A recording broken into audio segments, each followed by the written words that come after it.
ជិតបងខ្ញុំបាទសូមគោរពជម្រាបសួរពុកម៉ែបងប្អូនប្រជាកសិករទាំងអស់បាទក៏តើបើកមកវីដេអូមកដឹងថាពួកខ្ញុំនៅទីណាបាទហើយបាទ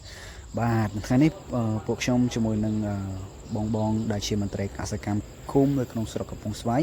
បានចុះទៅទស្សនកិច្ចនៅឯស្ថានីយកសិកម្មបាឡាំងដែលស្ថិតនៅក្នុងស្រុកបាឡាំងបាទក្នុងខេត្តកំពង់ធំយើងបាទហើយសម្រាប់គោលបំណងថ្ងៃនេះដែលពួកខ្ញុំបានចុះទៅនោះគឺដើម្បីនឹងសាកសួរនៅព័ត៌មាន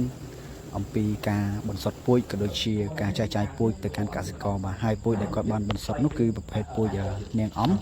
ដែលយើងខ្លែងតែប្រើប្រាស់ជាកសិករយើងតែប្រើប្រាស់បាទហើយនេះគឺជាពូជ79ហើយនេះគឺជាពូជនាងគួយបាទនាងគួយហើយប្រភេទទៀតគឺជាប្រភេទពូជប៉ៃលិនហើយនឹងមានប្រភេទពូជជាច្រើនទៀតដូចជាពពួកសានកោប01ហើយប្រភេទពូជផ្កាស្រូវរំដួលបាទនៅក្នុងនោះគាត់បន្សុទ្ធពូជជាច្រើនបាទប្រហែលជាចូល4-10ប្រភេទបាទ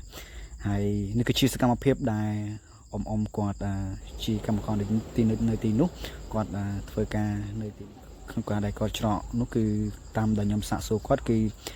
មួយថ្ងៃចន្លោះពី7ទៅ8តោនបាទដែលគាត់ធ្វើការរែងជាមួយនឹងម៉ាស៊ីនហើយគាត់គ្រាន់តែកាន់បាយចាំច្រកដាក់បាយតែប៉ុណ្ណោះបាទចំពោះភាពសុទ្ធរបស់វាពិតជាល្អមែនទែនបាទរហូតដល់98%ហើយអត្រាដំណោះនៃគ្រាប់គឺ85ចំពោះសំណើមមានរហូតដល់15%បាទហើយនេះគឺជាសកម្មភាពដែលបងគាត់ធ្វើការចាក់ចូលទៅក្នុងម៉ាស៊ីនដើម្បីឲ្យម៉ាស៊ីនទាញទៅរែងចេញសណ្ដីនៅខាងមុខបាទអានេះរែងបានមួយថ្ងៃប្រហែល100គីឡូថ្ងៃប្រហែលតោនអូថ្ងៃ7តោនបាទដូចខ្ញុំបានសាកសួរទៅអ៊ំស្រី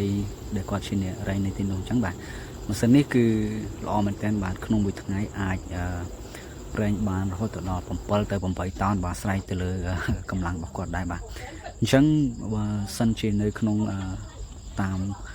ឃុំរបស់យើងបើសិនជាមានម៉ាស៊ីននេះមួយពិតជាល្អមែនទែនបាទងាយស្រួលការដែលយើងបន្សុទ្ធពូជសម្រាប់ចែកចាយទៅកាន់កសិករនេះគឺជាសកម្មភាពដែលពួកខ្ញុំធ្វើការសាកសួរនៅ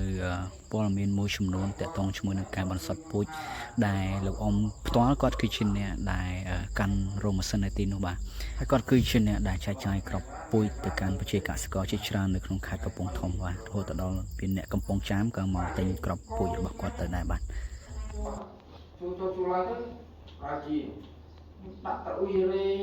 បាទមិញលោកអ៊ំគាត់បកស្រាយអំពីកសិករដែលទិញពូជស្រូវគាត់ទៅធ្វើ